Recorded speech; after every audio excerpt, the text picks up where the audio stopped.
평안하셨습니까? 7월 15일 날마다 주께로 순서에 따라 함께 묵상하기를 원합니다. 오늘 말씀은 요한복음 21장 15절부터 25절까지 말씀입니다. 여러 번 정독하신 후에 함께 말씀 나누기를 원합니다.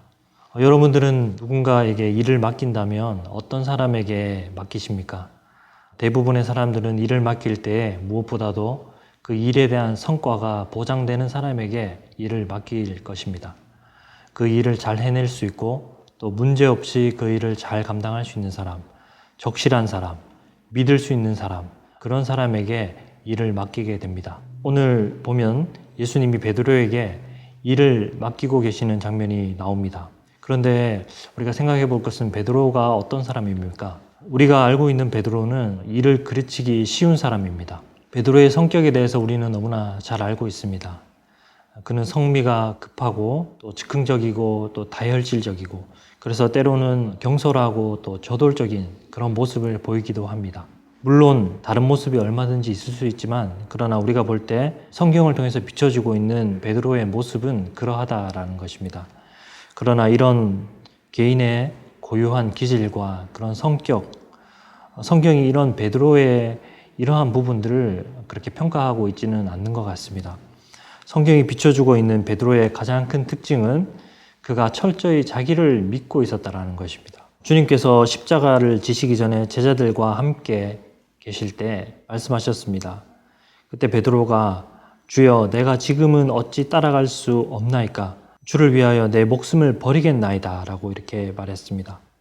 주님은 이렇게 말하고 있는 베드로에게 그 밤 닭이 울기 전에 그가 3번 주님을 부인할 것이다 라고 말씀하셨습니다.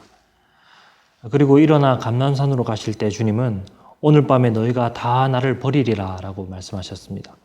그러자 베드로는 기다렸다는 듯이 모두 주를 버릴지라도 나는 결코 버리지 않겠나이다 이렇게 말씀했습니다. 몇 시간 전에 주님께서 모두가 나를 버리고 떠날 것이라 라는 그 말씀을 반박하였던 것이죠. 주님은 다시 베드로가 네가 3번 부인할 것을 못 박듯이 그렇게 말씀을 하셨습니다.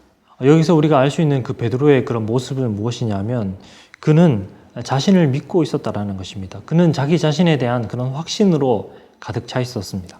이후에 어느 정도 그런 모습들을 보여주었던 것 같습니다.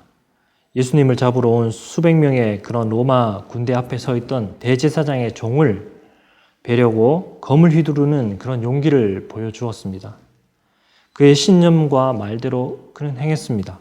제자들은 그 순간에 다 흩어지고 없어져 버렸지만 그는 잡혀가시는 예수님을 따라서 대제사장의 집의 뜰까지 용기 있게 걸어 들어갔습니다. 그러나 거기까지였습니다. 숲을 옆에 있던 베드로에게 대제사장 집의 그 종들이 묻자 그는 신문 당하시는 그런 예수님을 바라보면서 그는 마음속에 두려움을 느끼게 되었던 것입니다. 그는 주님을 부인하기 시작했습니다. 그리고 주님을 저주했습니다. 그날 밤에 3번씩이나 그렇게 주님을 부인했던 것입니다. 그리고 마지막 그렇게 주님을 부인했을 때 그는 주님과 눈이 마주쳤습니다. 베드로는 호언장담하면서 그렇게 자기의 말을 지킬 수 있을 것이라고 했지만 그는 아무것도 지킬 수가 없었습니다. 즉 자기의 그 철저한 그런 실패를 경험했던 것이죠. 자신을 믿었던 만큼 그는 놀랐을 것이고 자신을 믿었던 만큼 그는 낙심에 사로잡혔을 것입니다. 좌절된 마음으로 그는 밖으로 나가서 심히 통곡하였습니다. 오늘 부활하신 주님이 제자들에게 나타나시고 베드로에게 묻습니다. 요한의 아들 시몬아, 내가 이 사람들보다 나를 더 사랑하느냐 하시니 베드로가 대답했습니다. 주님, 그러하나이다. 내가 주님을 사랑하는 줄 주님께서 아시나이다. 오늘 주님은 베드로에게 이와 같은 질문을 3번씩이나 반복하십니다. 여기서 사랑하느냐라고 이렇게 물을 때 그 표현이 헬라어 아가파오와 필레오 이렇게 다른 단어가 이렇게 교대로 사용되고 있습니다.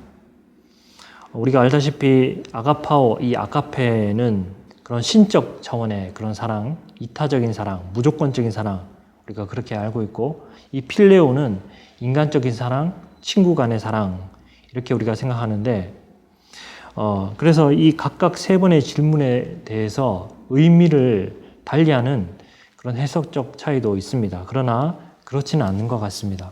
이것은 베드로가 예수님을 얼마만큼 사랑하는지에 대한 그것을 질문하는 단순한 질문이었습니다. 1세기 당시 이 두 단어는 구분이 없이 많이 사용되었고 특히 요한복음 자체가 이 두 단어를 구분 없이 사용하고 있습니다. 각 질문마다 다른 뜻이나 혹은 유의미한 그런 차이가 있는 것이 아니라 3번 같은 질문을 하시는 것입니다. 같은 질문을 3번씩이나 하시고 있다는 것이 중요한 지점입니다. 이것은 베드로가 예수님을 3번 부인한 것과 대조되는 그런 장면을 연출하시는 그런 예수님의 의도인 것입니다. 베드로에게 예수님을 배신한 것은 평생 잊을 수 없는 수치이고 또 상처였을 것입니다. 예수님은 그러한 베드로의 마음을 헤아리시고 또 그를 굳건하게 하시기 위해서 3번 물으십니다. 용서와 고백과 회복의 기회로 3번 물으시는 것입니다.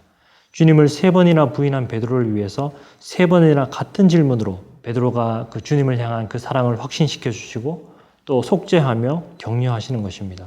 그러한 회복과 격려 위에 내 양을 치라라는 그런 위대한 사명을 주는 것입니다.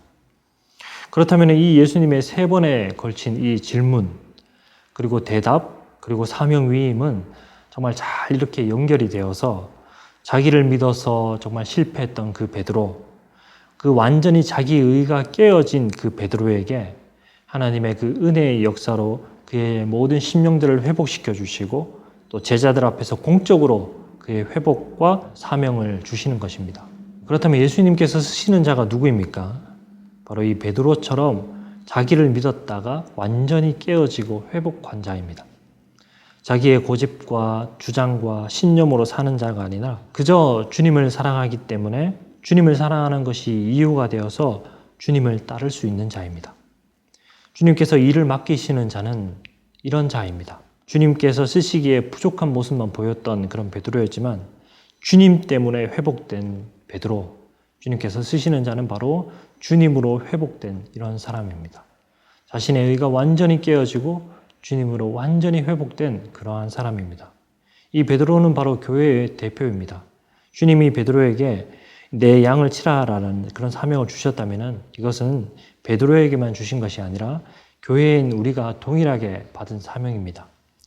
베드로가 모든 교회의 대표로서 온 세상에 복음을 선포하고 만방의 하나님의 백성들을 모으고 그리스도의 양떼를 치는 그런 목양의 일을 감당했다면 저와 여러분들도 이와 같이 복음을 전하며 형제를 돌아보며 사랑하며 그렇게 하는 것이 첫 번째 우리의 사명인 줄 믿습니다. 오늘도 그렇게 그리스도의 양을 섬기시는 그런 복된 하루 되시기를 원합니다.